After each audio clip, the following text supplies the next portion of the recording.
The used boat market apocalypse is here, and over 3 million boats are about to hit the market, flooding dealerships, auctions, and online listings. Prices are collapsing, credit is drying up, and sellers are panicking. The boating boom everyone celebrated during lockdown, it just reversed. Hard. What's coming next could reshape the entire marine industry. If you've got a boat or plan to buy one, pay attention, because what's coming next will hit harder than anyone expects. Let's break down the flood. The pandemic hangover. The boat boom of 2020 did not end. It reversed. During the lockdown years, families who once spent vacations on land rushed to buy their own slice of water freedom. Boat registrations jumped by more than 35% between 2020 and 2021, filling marinas and dealer lots faster than manufacturers could restock. Prices followed the frenzy. What sold for $35,000 in 2019 pushed past $50,000 2 years later. Now, those same owners are quietly listing their boats at steep discounts, realizing the carrying costs never went away. Storage, insurance, and fuel have doubled since that pandemic impulse buy. A runabout that fetched $40,000 now struggles to clear $27,000. Even high-end pontoons that once had waiting lists sit untouched. The industry promised investment-proof fun, but the resale charts tell another story, one of sudden depreciation. The truth is simple. The post-pandemic unwind has started, and the water is getting crowded again. And this is only the visible surface. But hidden beneath that resale wave is something bigger. Millions of boats that were never counted in official records, waiting to surface all at once. The hidden fleet. Every industry has a shadow economy, and boating is no different. According to the National Marine Manufacturers Association, roughly 11.8 million boats are registered in the United States. Yet analysts estimate another 3 million unregistered or inactive vessels exist.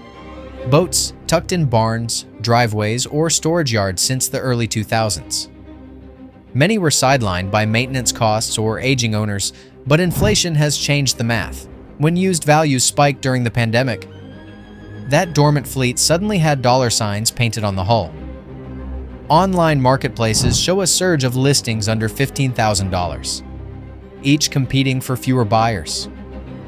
Oversupply like this always shifts power from seller to buyer, but this time the swing is brutal.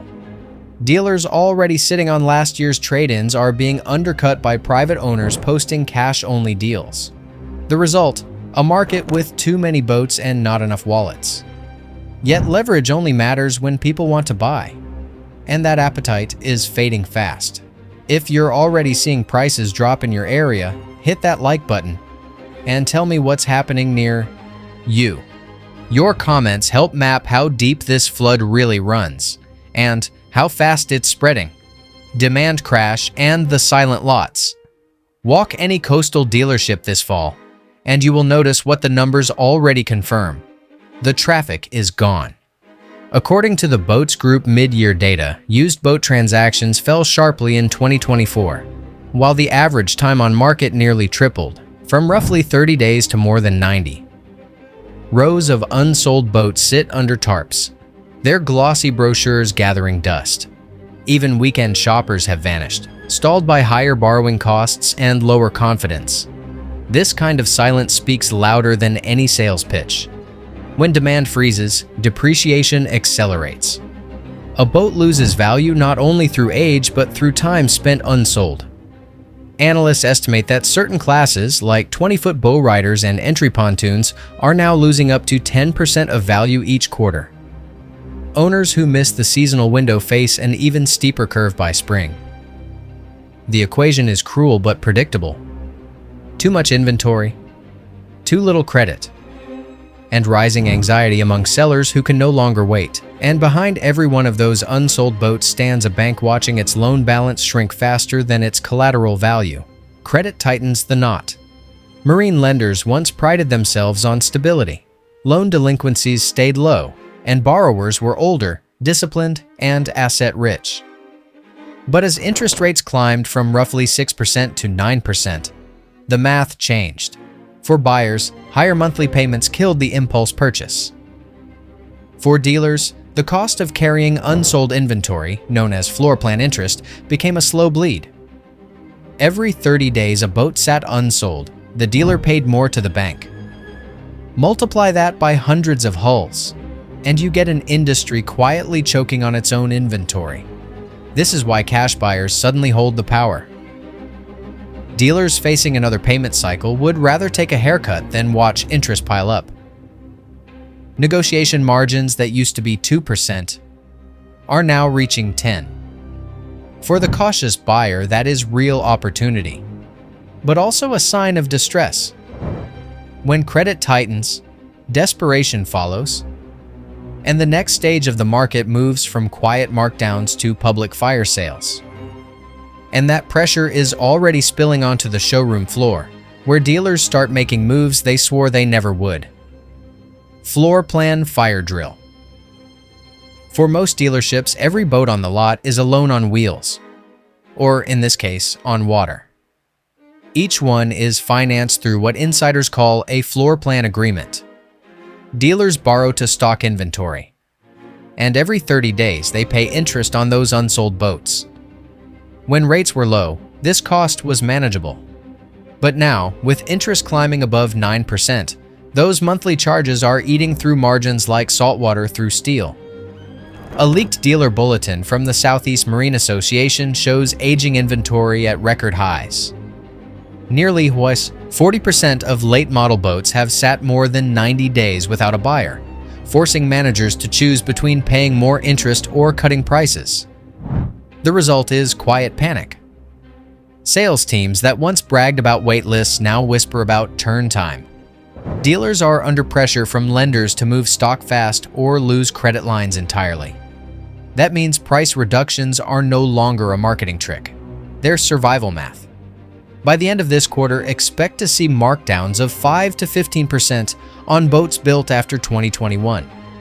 And when dealers start slashing prices behind closed doors, those discounts soon spill into the open market for everyone to see. Price discovery in public. What began as whispered discounting has now become public. Online marketplaces and dealer auction sites reveal the first stage of open price discovery. Listings that held steady all summer are suddenly dropping in real time. According to the latest Boat Trader analysis, average used boat prices have fallen between 18 and 25% since spring. Auction footage shows 20-foot center consoles once worth $75,000 now closing below $58,000. These are not distressed hulls or damaged goods. They're simply victims of floor plan pressure and vanishing buyers. By benchmarking against live listings, you can tell within minutes whether a dealer's asking price is fantasy or fair. The same 25% drop at auction should mirror on local lots by the holidays. Dealers can't ignore that public evidence. It sets a new floor whether they like it or not. Price transparency has replaced salesmanship, and that shift is rewriting negotiations across the country. Yet even as prices correct online, another cost keeps pushing owners to unload faster. The rising expense of simply keeping a boat tied up. Storage costs sink sellers. Winter is the enemy of every boat owner without cheap storage. Marina slips, dry docks, and insurance premiums have all jumped sharply over the past year. National marina reports show rate increases from 12 to 20%, with some coastal cities topping 30%. What used to cost $2,000 for winter storage now approaches $3,000. Insurance renewals pile on another $500. These hidden costs are turning pride into burden. Owners who plan to hold through next season are crunching numbers and realizing the math no longer works. Selling now, even at a loss, beats another winter of fees. That's why private listings have surged in September and October, months traditionally quiet for resales. Dealers know this pattern well. When individual owners start offloading, the market floods faster than any factory shutdown can balance. By the first freeze, expect panic postings everywhere from Facebook Marketplace to local marinas. And once those private sales stall, the next wave begins. The repossessions and cash-outs that signal full-blown surrender. The forced seller moment. Every downturn has a breaking point. And for the marine world, it arrives when the first no-reserve signs appear at regional auctions. This fall, that moment has come. Auction photos from Texas, Florida, and the Carolinas show lines of 2022 models being sold below loan balance. These are not hobbyists giving up weekends. They're dealers clearing space to survive another billing cycle, and owners walking away from underwater loans. The bargains look tempting. Clean hulls, new motors, and thousands shaved off the tag. A forced sale can mean missing paperwork, hidden liens, or maintenance deferred to save a payment.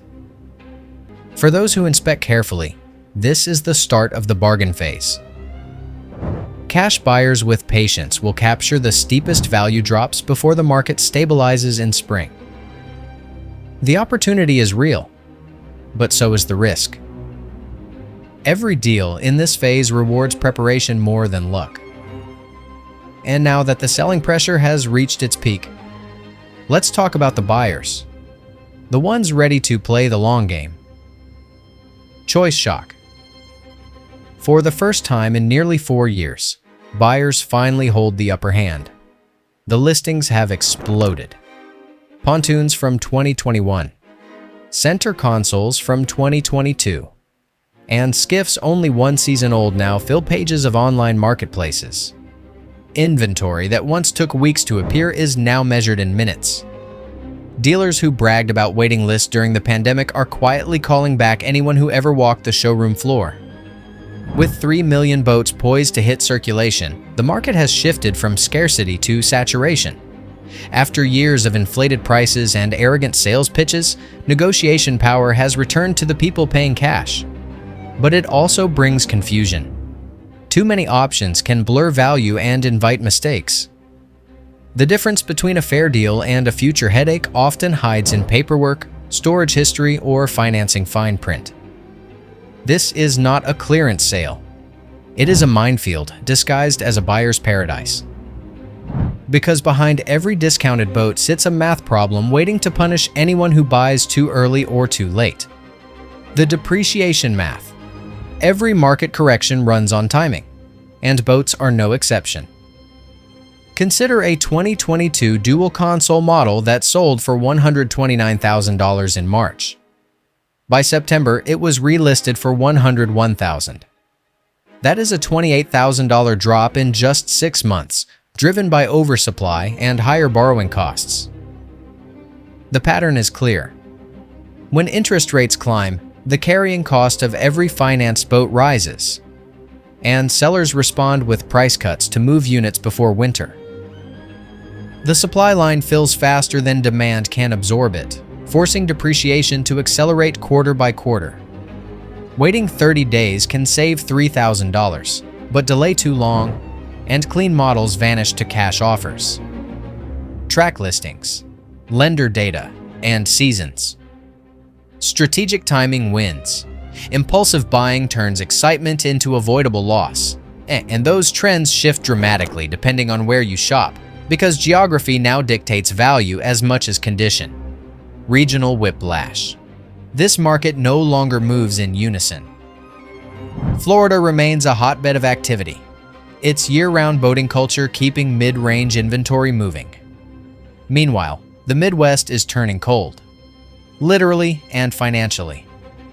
Lakeside dealers report price drops of 10 to 15% on used aluminum fishing boats, while coastal regions still cling to old valuations. On the Pacific Coast, higher fuel costs and stricter emission standards are depressing demand for larger offshore vessels. A buyer willing to cross state lines can find price gaps of $5,000 to $10,000 on identical models. Buying in cooler markets can beat local prices even after transport. But taxes, fees, and inspection rules differ widely. A bargain online can sour fast. Balance logistics with safety. Because not every cheap boat is trustworthy. Because some of those bargains hiding in distant states are not victims of oversupply at all.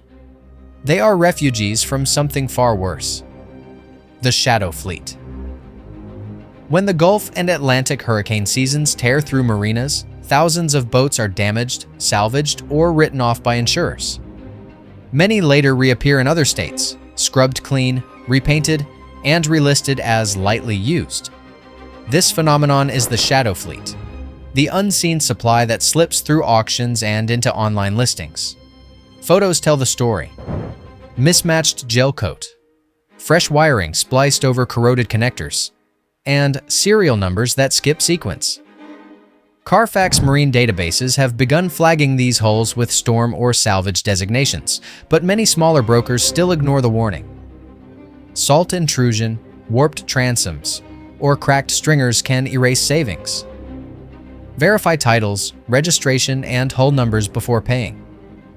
The storm never ended. It just moved quietly into online listings.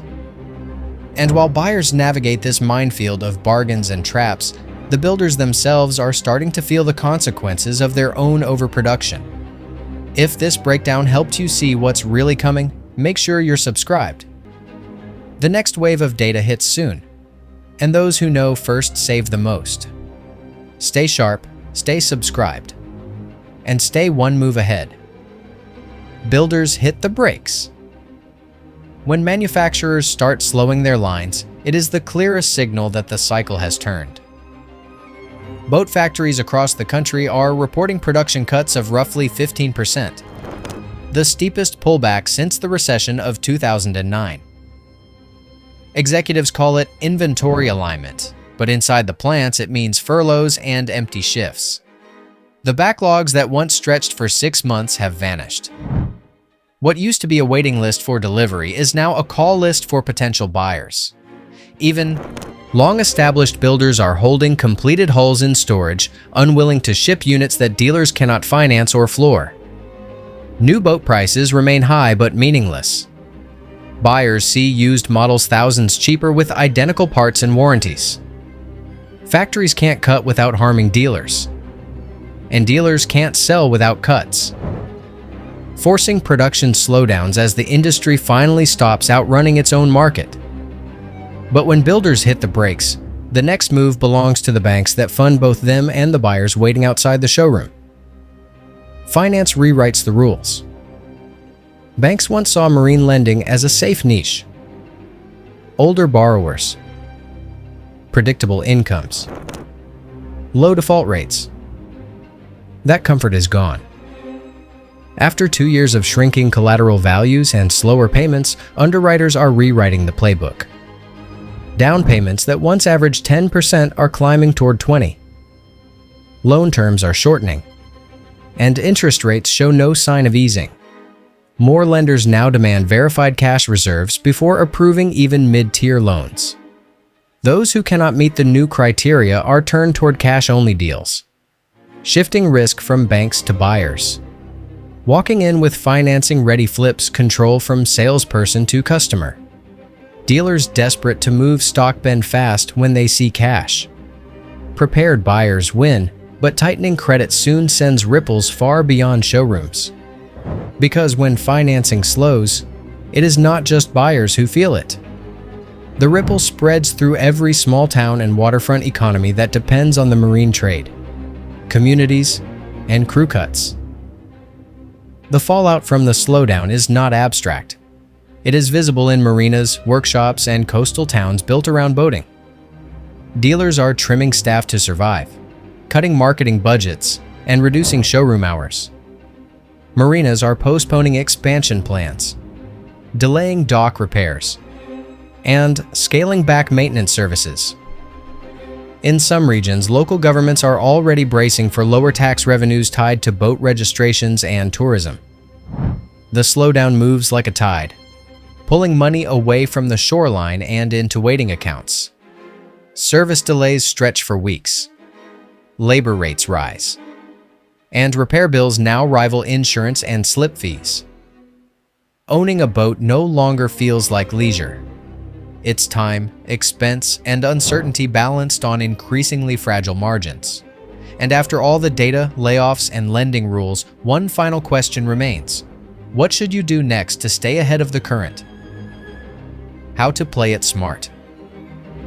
Every correction creates two kinds of people: those who react in fear and those who act with strategy. Right now, strategy wins. If you are planning to buy, wait until winter passes.